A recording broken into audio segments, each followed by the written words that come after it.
Halfway Up Sportsman, it's Lamont here, back with another post-game conference video.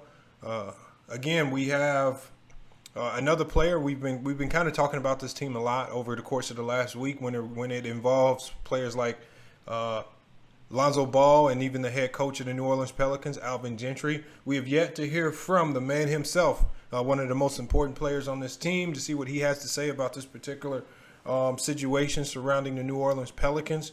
So here in a few moments, we're going to have Zion Williamson giving a live press conference before he leaves the NBA bubble, just to kind of hear him out, see what he has to say about these things. There's been a lot of criticism towards the New Orleans Pelicans, who went into the NBA bubble with a lot of promise. A lot of people say that the NBA gave the New Orleans Pelicans an extremely favorable schedule. They had the easiest schedule going into the NBA bubble. All they needed to do is just, perform at a decent level, and they would have been right in the mix, similar with the Phoenix Suns and San Antonio Spurs, to get that 8 or 9 seed. And with the way Memphis Grizzlies actually played, being the leading candidate to get that 8 seed, the door was wide open for the New Orleans Pelicans to go claim that 8 or 9 seed spot and get into that play-in game to at least have a chance to get into the playoffs. And unfortunately, the team just did not play well at all. I mean, from start to finish, even with the scrimmage games, we did not see a New Orleans Pelican team that looked like they were bought in. They did not look like they wanted to be there. They looked lethargic. They looked like they were playing individually, not for themselves. For themselves and not necessarily for the team. And I think that, for me, that falls all on Alvin Gentry. But as we, before we get into this just a little bit more, we got Zion Williamson coming to the stage. So we're going to turn it over to the live press conference. We're going to hear what he has to say before we end this video. But again, it looks like there's going to be a few more moments before Zion comes, but I wish I could have seen more. I wish I could have seen more from Zion Williamson.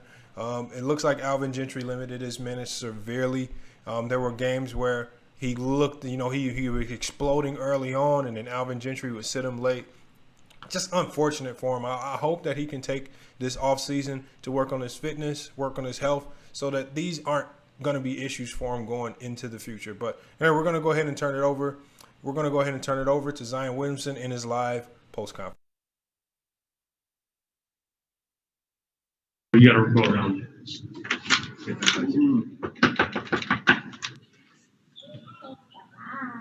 All right, everyone, we'll get going with Zion. Jen Hale, you can lead us off, please. Yes, sir. Good morning, Zion. It's Jen. Your first year almost in the books. When you look back, it's been such a roller coaster. What will you remember most from this season?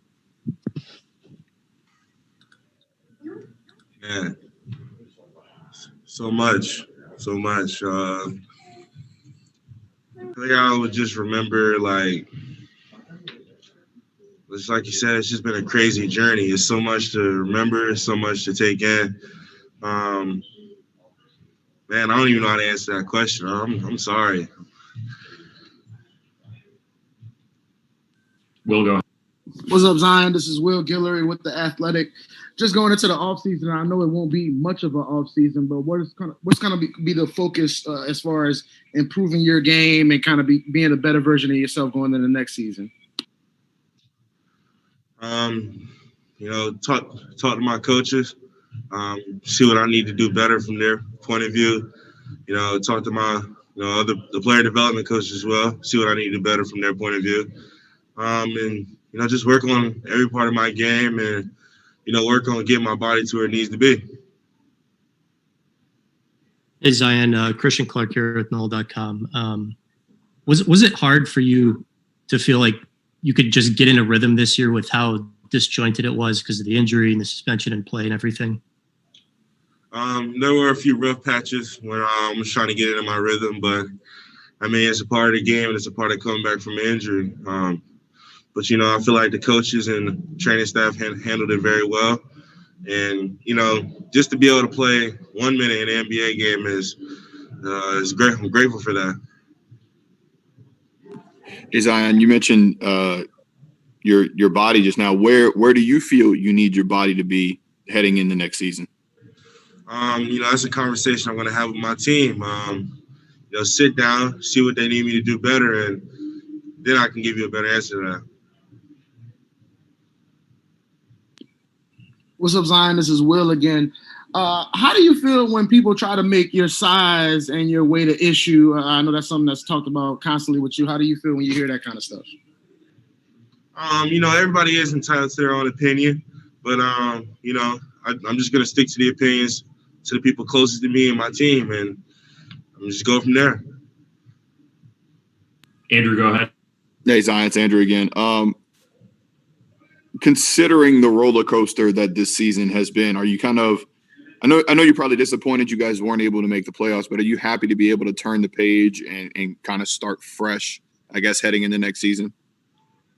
From that point of view, yes, because we're not getting the playoffs and we didn't reach the goal we wanted to reach, but our potential for the future is bright. So that's a starting point, and you just build off that.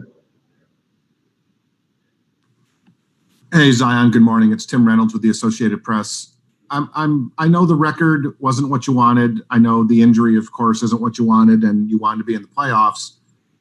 What were the successes? I mean, what are the things when you look back at your first year as a pro? What are the things that you are going to say that was good? What are the successes from this?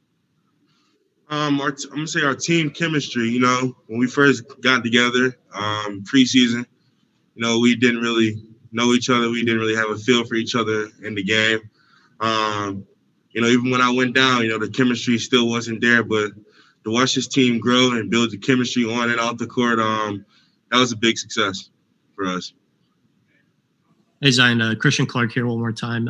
You said after that Clippers game, it'd been a long, long time since you were on a team that just got beat like that from start to finish. Do you feel like some of these losses in the bubble motivate the competitive side of you? Most definitely. You never want to lose like that, obviously, but it's like one of those wake-up calls, one of those lessons that you need to learn and you need to experience. So, I wish it went down like that, obviously, but, the best thing we can do is just learn from that experience and get to work. Jen, go ahead. Zion, hi, it's Jen again. Looking ahead to next season, what do you expect returning so many of your young players now that you've had the opportunity to have all these growing pains? I expect us to, we might still have some bumps and bruises, but I feel like the chemistry is going to be a lot better. And, if we keep building that and, have fun with it, then I think we'll be fine. And kind of building on that one, what do you think this core of guys can ultimately do? What do you think the future looks like for all of you guys? I think our future is bright, but we got to put the work in for that. That's all I can say about that. Great, thanks, Zion. No problem. And Williamson, leaving the press conference there, man. Again, just a very, very, very bad way to end your season the way the Pelicans did. It just looked like they have a lot more questions than actual answers. And that wasn't necessarily the case going into the season with this team. And we had Alonzo Ball at the point. Drew Holiday, just a very solid defensive guard, can do it on both ends. Brandon Ingram had an all-star season. Zion just had all the promise in the world. J.J. Redick, the veteran. It just looked like this team was primed to actually have a very good season. So for things to end on this particular note right here, I'm really curious to see what New Orleans does going into the postseason. What changes are they going to make, or are they going to make any changes? I know they got some very, very big questions with regards to player signings, who you're going to bring back or who you're going to keep. Well, I like the core group of guys that they have. I think coaching is an issue. As much as I want to see Alvin Gentry have a head coaching job in the NBA, he is just not doing a very good job with this young team. And again, when you have a young team, the main thing that you want to look at is, are they getting better? And it just does not look as if the New Orleans Pelicans are getting better. They look to be getting worse. Zion's not being managed properly, and I think that's a testament to the coaching staff and player development. I think those are things that immediately need to get addressed in this very short offseason because, again, it's only going to be a few more months, just a few months of rest, and we're going to be right back at NBA basketball. So hopefully Zion Williamson can get it back together. I would love to see the New Orleans Pelicans have a competitive team back in New Orleans. That will be great for the NBA, great for New Orleans. And again, with the team down there that they have, the combination of players, I would just hate to see all of that go to waste if they're just not able to put it together. FYF Sports, man, another post game interview highlight video, man. Appreciate you guys tuning in. Make sure you subscribe, hit the notification bell if you want to see more of these videos. Again, we love hearing what the players have to say themselves. We spend a lot of time talking about the players and a lot of the things that the players go through themselves. It's really refreshing to hear directly from the players, especially after successes or failures, as we've seen with Zion Williamson. So again, another great video, FYF Sports. Make sure you just tune back in, hit that notification bell so you can stay in touch with us, so you can always be up to date when we drop these videos. Again, whether it's podcasts, reactions, entertainment, or sports, we cover it all here at FYF Sports. But it's FYF Sports, and we're out.